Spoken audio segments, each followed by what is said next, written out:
So how should the leagues support and promote an anti-racism position without becoming political and alienating fans? Thank you. Brett Favre, an avid partaker in sports and politics. Whatever happened to,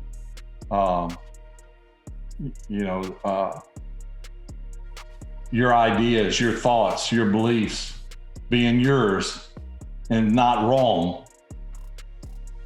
That seems a distant past. Who clamors to stuff like this. I'm kind of old school. I think you play, you get paid a ton of money to do a certain job, and just do it and let the chips fall where they may.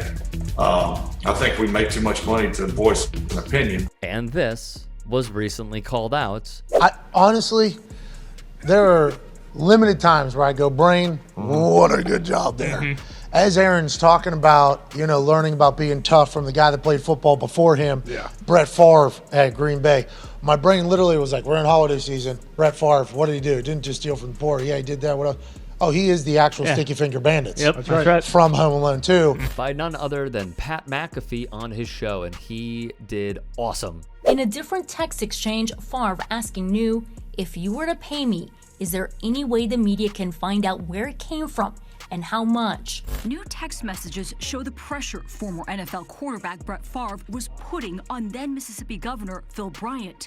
Favre requested money for an indoor football practice facility. These new court documents filed by Bryant's attorneys allege Favre and former nonprofit director Nancy New, who has already pleaded guilty to fraud in the $77 million scheme, were requesting funds from the Mississippi Department of Human Services to build the facility. Thus, McAfee has one request. And we have to make sure that is mentioned every time that man's mentioned. Have to. Because that is a big deal that happened. Mm-hmm. Oh, yeah. Terrible. That's a big deal. Now, obviously, Brett Favre Enterprises is alleging that this is all wrong. That's right. And I can't wait. Ruse. And I can't wait to hear BFE.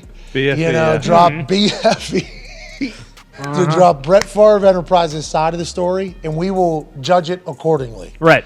But for the information that we have currently, every time his name gets brought up, we have to mention. Hands are tied. Have to do it. Well, he tied the hands of the poor people and took money right out of their pockets. That's right.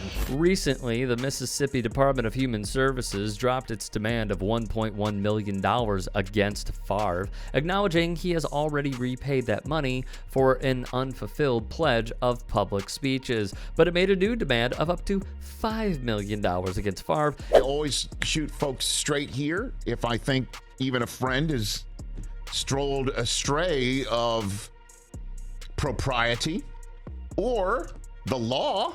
This is ugly. The volleyball facility was a pet project of Favre, and he pledged to lead fundraising efforts for it. Previous filings in the civil suit showed text message exchanges between Favre and others about directing money to the volleyball facility from a nonprofit organization that had human services contracts. But until Monday, the human services suit had not sought to recoup money for the facility. Mississippi is a nice place to live. Recently, Favre hired Trump lawyer Eric Hirschman, who concocted the "I have been unjustly smeared in the media, I've done nothing wrong" line, basically crafting the witch hunt argument. Nancy New's side put forth text messages between her and Favre that showed them discussing the volleyball stadium.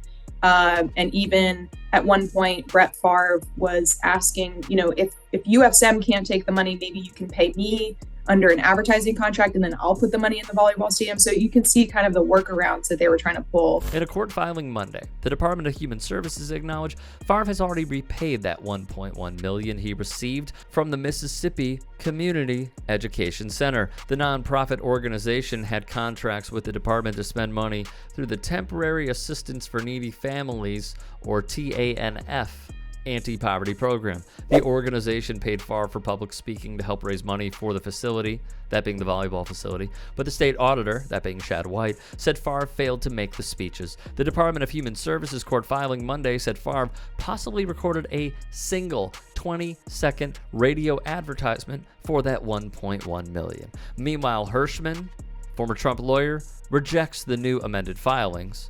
Alas, I concur with McAfee. It is a stain on his legacy, and it was all his own undoing. Even though football player, incredibly tough football player, durable football player, good football player, did a lot of things. Certainly in the middle of stealing from poor people in Mississippi right now. Absolutely. Have to chat about that.